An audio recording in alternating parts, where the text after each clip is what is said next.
Hello everyone, welcome to Hitesh AG. Friends, इस video में हम सॉल्व करेंगे एमसीक्यू टाइप क्वेश्चन। टॉपिक रहेगा ecosystem, ecology and environment. Friends, इससे पहले भी इसी टॉपिक पर वीडियोस आ चुके हैं। अगर आपने वो वीडियोस नहीं देखे हैं तो लिंक आपको डिस्क्रिप्शन में मिल जाएगा, जहां से जाकर आप वो वीडियोस देख सकते हैं। पीडीएफ के लिए आप हमारा टेलीग्राम चैनल ज्वाइन कर सकते हैं, लिंक आपको डिस्क्रिप्शन में मिल जाएगा। तो आइए शुरू करते हैं।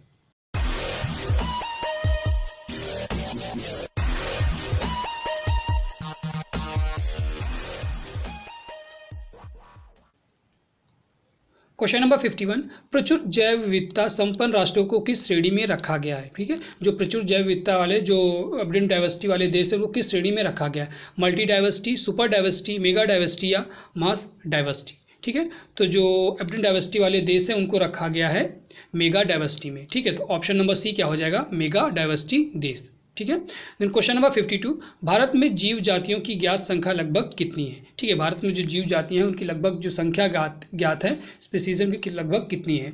1 लाख, 5 लाख, 2 लाख या 2.5 लाख। ठीक है, तो हमसे पूछा है कि ज्ञात कितनी है, तो लगभग 1 लाख के आसपास है। ठीक है, तो ऑप्शन नंबर क्या हो जाएगा, A 1 lakh. Then question number 53, Ranthambore राष्ट्रीय उद्यान कहाँ है। ठीक है, जो रणथंभौर नेशनल पार्क है वो कहाँ पर है। महाराष्ट्र, उत्तर प्रदेश, गुजरात या राजस्थान में। ठीक है, तो इसका ऑप्शन नंबर डी क्या हो जाएगा, करेक्ट, राजस्थान। जो रणथंभौर नेशनल पार्क है वो कहाँ पर है, राजस्थान में, और गिर कहाँ पर है, गुजरात में। ठीक है, याद रखना है दोनों को। देन क्वेश्चन नंबर 54, भारत में प्रचुर जैव विविधता के लिए सर्वाधिक उत्तरदायी कारक कौन सा है। ठीक है, जो सबसे ज़्यादा अबंडेंट डाइवर्सिटी सबसे है उसके लिए जो सबसे ज़्यादा उत्तरदायी कारक कौन सा है। भौगोलिक दशाएं, राजनीतिक दशाएं, आर्थिक दशाएं या वैज्ञानिक दशाएं। ठीक है, तो जो सबसे उत्तरदायी कारक है वो कौन सा है, भौगोलिक दशाएं। मीन्स जो ज्योग्राफिकल कंडीशंस हैं वो सबसे ज़्यादा मैटर करती हैं। ठीक है, ऑप्शन नंबर ए क्या हो जाएगा, करेक्ट। देन क्वेश्चन नंबर 55, जैव विविधता की प्रचुरता तथा क्षेत्र विशेषी जीवों की प्रमुखता वाले संवेदनशील स्थल को क्या कहते हैं। ठीक है, जो बहुत ज़्यादा सेंसिटिव एरियाज होते हैं उन्हें क्या कहते हैं, शीत स्थल, तप्त स्थल, हरित स्थल या लाल स्थल। ठीक है, तो सबसे ज़्यादा संवेदनशील स्थल उसे हम लोग क्या कहते हैं, तप्त स्थल, मीन्स हॉटस्पॉट एरिया। ठीक है, क्या कहते हैं, हॉटस्पॉट एरिया कहते हैं। ऑप्शन नंबर बी क्या हो जाएगा, correct. Then question number 56, Bharat में तप्त स्थल मीन्स हॉटस्पॉट एरिया कौन सा है। भारत में जो हॉटस्पॉट एरियाज हैं वो कौन से हैं। पूर्वी घाट, पश्चिमी घाट, पूर्वी तट या पश्चिमी तट। ठीक है, तो जो हॉटस्पॉट एरिया वो क्या है, पश्चिमी तट। ठीक है, ऑप्शन नंबर बी क्या हो जाएगा, करेक्ट। देन क्वेश्चन नंबर 57, सर्वाधिक हॉटस्पॉट किस महाद्वीप में चिन्हित किए गए हैं। जो सबसे ज़्यादा सर्वाधिक हॉटस्पॉट एरियाज हैं वो कौन से महाद्वीप में हैं। एशिया, अफ्रीका, दक्षिण अमेरिका या उत्तरी अमेरिका। ठीक है, इसका करेक्ट ऑप्शन क्या हो जाएगा, दक्षिण अमेरिका। ठीक है, जो साउथ अमेरिका है वहाँ पर सबसे ज़्यादा हॉटस्पॉट एरियाज हैं। ऑप्शन नंबर सी क्या हो जाएगा, करेक्ट, दक्षिण अमेरिका। देन क्वेश्चन नंबर 58, किस महाद्वीप में एक भी हॉटस्पॉट नहीं है। ठीक है, कौन सा महाद्वीप है जहाँ पर एक भी हॉटस्पॉट नहीं है।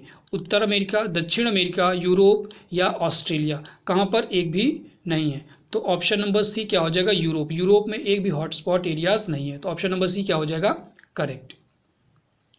देन क्वेश्चन नंबर 59, पृथ्वी की सतह पर जल, वायु एवं भूमि सहित जीवों का मंडल क्या कहलाता है। ठीक है, पृथ्वी ऐसी सतह जहाँ पर जल भी है, ठीक है, भूमि भी है और वायु है, सभी उसे क्या कहते हैं, स्थल मंडल, जीव मंडल, जल मंडल या वायुमंडल।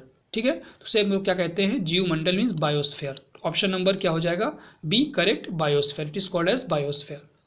देन क्वेश्चन नंबर 60, जीवों की संकटग्रस्त जातियों को सूचीबद्ध तरीके से करने वाली जो पुस्तक है उसे क्या कहते हैं। ठीक है, जो इंडेंजर्ड स्पीसीज हैं कौन सी बुक में है, red data book, black data book, yellow pages book या ब्लू डाटा। ठीक है, तो जो हमारी इंडेंजर्ड स्पीसीज हैं वो कौन से बुक में है, तो वो है red data book. Option number ए क्या हो जाएगा, करेक्ट, रेड डाटा बुक। ठीक है, जो इंडेंजर्ड स्पीसीज है कौन सी बुक में है, वो red data book. Then question number 61, IUCN किस क्षेत्र में संलग्न संगठन है। ठीक है, तो IUCN का फुल फॉर्म क्या होता है, international union for conservation of nature. ठीक है, ये आप लोग को याद भी रखना है कि IUCN का फुल फॉर्म भी वहाँ पूछ सकता है, तो international union for conservation of nature. ठीक है, तो किससे संलग्न संगठन है ये, जल संरक्षण, जीव संरक्षण, मृदा संरक्षण या खाद्यान्न संरक्षण। ठीक है, तो ये है जीव संरक्षण। ठीक है, तो ऑप्शन नंबर आपका बी क्या हो जाएगा, correct. Then question number 62, dinosaur किस जाति का उदाहरण है? जो डायनासोर है वो किस जाति के उदाहरण है? दुर्लभ, संकटग्रस्त, विलुप्त या दैत्य? ठीक है, तो जो डायनासोर है वो क्या है? विलुप्त स्पीसीज है। ठीक है, तो ऑप्शन नंबर आपका सी क्या हो जाएगा? करेक्ट।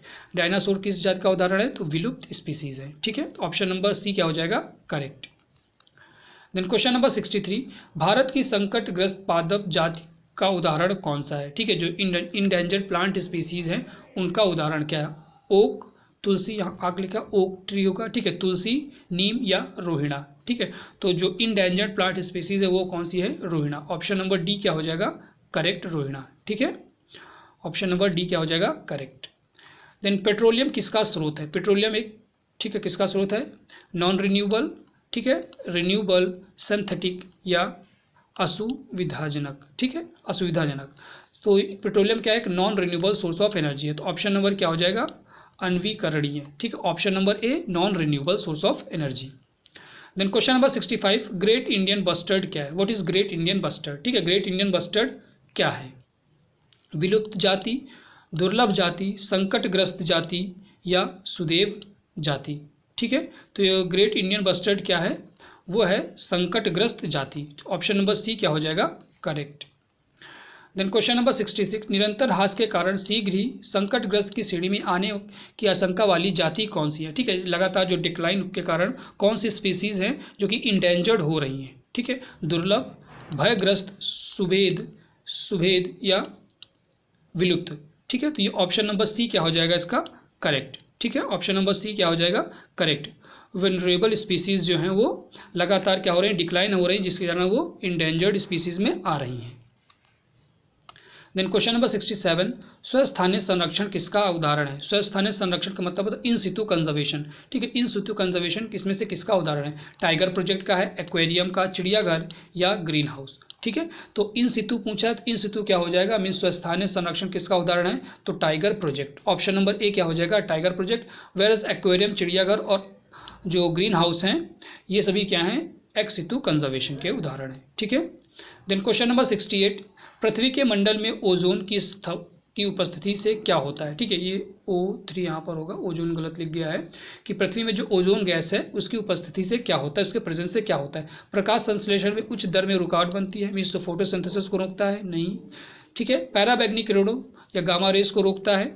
वर्तमान समय में औसत ग्लोबल तापमान को बढ़ाने का उत्तरदायी हुई है। ये उपयोगी है क्योंकि यह जेटों की यात्रा करने वाले लोगों के लिए ऑक्सीजन की पूर्ति करता है। ठीक है, तो ओजोन का काम क्या है? जो गामा रेज हैं, मीन्स पैराबैग्निक किरणें हैं, उनको पृथ्वी के भीतर आने से रोकता है। ठीक है, तो ऑप्शन नंबर बी क्या हो जाएगा? Correct. Then question number 69, DDT क्या होता है? ठीक है, DDT, what is DDT? Antibiotic है या नॉन बायोडिग्रेडेबल है? बायोडिग्रेडेबल है या नॉन बायोडिग्रेडेबल है या उपयुक्त में से कोई नहीं, मीन्स नन ऑफ दिस? ठीक है, डीडीटी क्या है? एक नॉन बायोडिग्रेडेबल प्रदूषक है। ठीक है, तो ऑप्शन नंबर सी क्या हो जाएगा? गैर जैव अपघटनीय, मीन्स नॉन बायोडिग्रेडेबल प्रदूषक।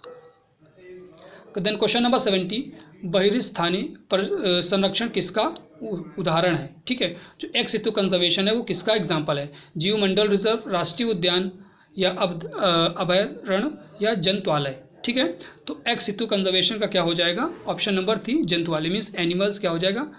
एक्स सितु कंजर्वेशन का एग्जाम्पल है। देन क्वेश्चन नंबर 71, गिर क्या है? व्हाट इज गिर? ठीक है, राष्ट्रीय उद्यान, जीवमंडल रिजर्व या अभयारण्य या टाइगर प्रोजेक्ट? ठीक है, तो ये क्या हो जाएगा?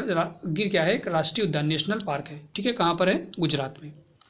देन क्वेश्चन नंबर 72, घड़ियाल प्रोजेक्ट किस नदी पर स्थित है? ठीक है, जो घड़ियाल प्रोजेक्ट है वो किस नदी पर स्थित है? गंगा, महानदी, चंबल या नर्मदा? ठीक है, ये आपका इंपॉर्टेंट है। तो ये हमारा है चंबल नदी पर। घड़ियाल प्रोजेक्ट किस नदी पर स्थित है? चंबल नदी पर। ठीक है, तो ऑप्शन नंबर सी क्या हो जाएगा? करेक्ट। देन क्वेश्चन नंबर 73, मानवीय क्रियाकलापों में पूर्ण निषिद्ध क्षेत्र कौन सा है? ठीक है, ऐसा क्षेत्र जो कि प्रोहिबिटेड है ह्यूमन एक्टिविटीज़ के लिए। ठीक है, जहाँ पर वो जो ह्यूमन एक्टिविटीज़ है वो उनकी पूरी तरह क्या है? निषेध है, मीन्स प्रोहिबिटेड है। तो क्या हो जाएगा? अभयारण्य, ठीक है, नेशनल राष्ट्रीय पार्क, जीवमंडल रिजर्व या टाइगर प्रोजेक्ट? ठीक है, तो ये ऑप्शन नंबर इसका सही क्या हो जाएगा? राष्ट्रीय पार्क। ठीक है, राष्ट्रीय पार्क में मीन्स नेशनल पार्क में जो ह्यूमन एक्टिविटीज़ हैं पूरी तरह से क्या है? प्रोहिबिटेड है, मीन्स निषेध है। देन क्वेश्चन नंबर 74, निम्न में से कौन सा पारिस्थितिकी तंत्र सबसे बड़ा है? ठीक है, इसमें से कौन सा इकोसिस्टम है जो कि सबसे बड़ा है? रेगिस्तान, समुद्र, वन या कृषि भूमि, एग्रीकल्चर लैंड। ठीक है, तो सबसे बड़ा इसमें से कौन सा है? तो वो है समुद्र। ठीक है, सी मतलब समुद्र। समुद्र क्या है? ओशन क्या है? सबसे बड़ा इकोसिस्टम है। ठीक है, ऑप्शन नंबर बी क्या हो जाएगा? करेक्ट। देन क्वेश्चन नंबर 75, प्रत्येक खाद्य श्रृंखला कहाँ समाप्त होती है? ठीक है, जो प्रत्येक खाद्य श्रृंखला है वो कहाँ पर समाप्त होती है? उत्पादक पर, प्रोड्यूसर पर, प्रथम उपभोक्ता फर्स्ट कंज्यूमर, या सेकंड कंज्यूमर, या अपघटक डिकम्पोजर में। तो हमेशा समाप्त कहाँ पर होती है? शुरुआत होती है उत्पादक से, प्रोड्यूसर से, और समाप्त कहाँ पर होती है? अपघटक मीन्स डिकम्पोजर पर। ठीक है, तो ऑप्शन नंबर डी क्या हो जाएगा? करेक्ट। ठीक है, शुरुआत कहाँ से होती है? उत्पादक से और मीन्स प्रोड्यूसर से, और समाप्त कहाँ होती है? अपघटक मीन्स डिकम्पोजर। तो ऑप्शन नंबर डी क्या हो जाएगा यहाँ पर? करेक्ट। फ्रेंड्स, इस वीडियो में इतना ही। अगले वीडियो में फिर मिलेंगे एक नए टॉपिक के साथ।